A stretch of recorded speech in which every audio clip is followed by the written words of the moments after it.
MouseNJoypad.com bring you another original. It's fucking great.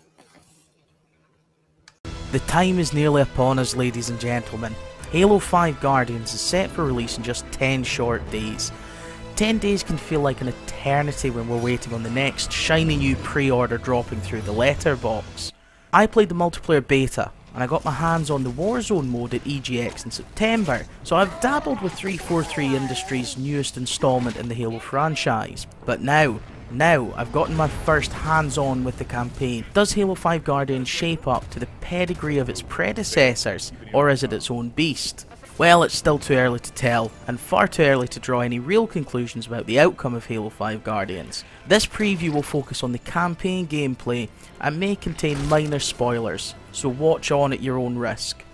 The first level that I got to play was the opener of the game itself, Mission 1, Osiris. Osiris saw me take control of Spartan Locke and begin with the impressive cutscene that we've all become familiar with from the trailers. Running down a mountainside, we see Locke and his team blasting, punching and slamming enemy Covenant troops in a badass sequence worthy of the Chief himself. The gameplay proper begins with an easy walk through a snow-covered landscape, picking off the occasional grunt or jackal. The first thing that struck me was how different the controls are. The series staple of tank-like controls are nowhere to be found in Guardians. It's clear that Titanfall has had an impact on the fluid motion in many shooters that have been released since last year. And while my Spartan couldn't wall run, the freedom of movement is invigorating. Gone are those slow strafes that saw me getting cut down countless times while ducking between cover, and in comes the Spartan charge, allowing players to quickly dodge out of the way of gunfire, grenades, or, if you prefer offense to defense, slam into enemies with a brutal melee attack. The gameplay certainly seems to flow in a more organic way than previous titles. However, I will be interested to see how this mechanic shapes up in the huge epic battlegrounds that Halo is well known for. I have no complaints about the look of the game at this stage. Halo 5 Guardians is a stunningly pretty game. The vistas that I was able to see from cliffs, the excellent lighting effects and splats of purple blood work in conjunction to make this one of the best looking games that I've seen in a long time. From the short section that I've played, I see a much darker tone to the title. Sure, it's still colourful and pretty, but there seems to be some very mature and un-Halo-like content that I can't wait to get to the bottom of. This doesn't seem to be a save the world from evil tale. From this early section, I have to applaud the voice acting too. All of the cast perform well, especially Nathan Fillion, who plays Buck, although this may just be the fact that I really like the character. Weapon sound effects are on point as well, and at times the music can scale brilliantly with the action, although I'm yet to hear the traditional string ensemble that helped to make me fall in love with the franchise to begin with. Another new addition to Halo 5 Guardians is the Smart Link feature. I grew familiar with this during my time with the beta. Now the Smart Link allows you to aim with any weapon, and not just the ones with scopes, as with previous installments. This does allow for gameplay to be much more dynamic, with almost any weapon usable in most situations.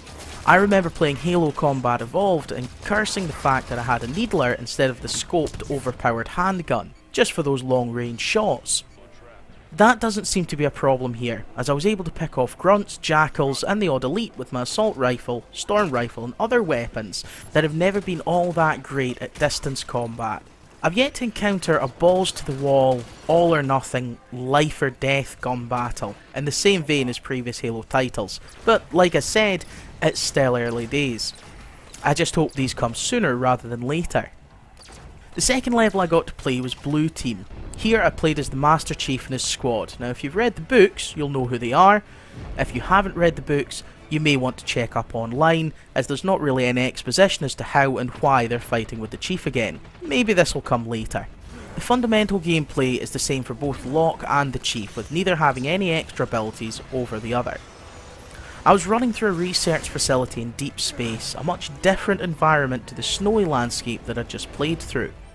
During my time playing on Heroic, you never play below Heroic on Halo, I died a few times. Instead of reverting back to the previous checkpoint, I was downed, and I was able to call one of my squad to come and revive me. This element concerns me. The gameplay will undoubtedly make for an easier experience, and it will probably help the natural flow of gameplay, something that I think 343 Industries are trying very hard to capture. But in doing this, they've removed one of the biggest threats from the game. It loses some of the tension. If I got shot in the face, I know that a trusty Spartan will come to my aid. It's definitely a new take on things, I'm just not sure if it's going to pay off.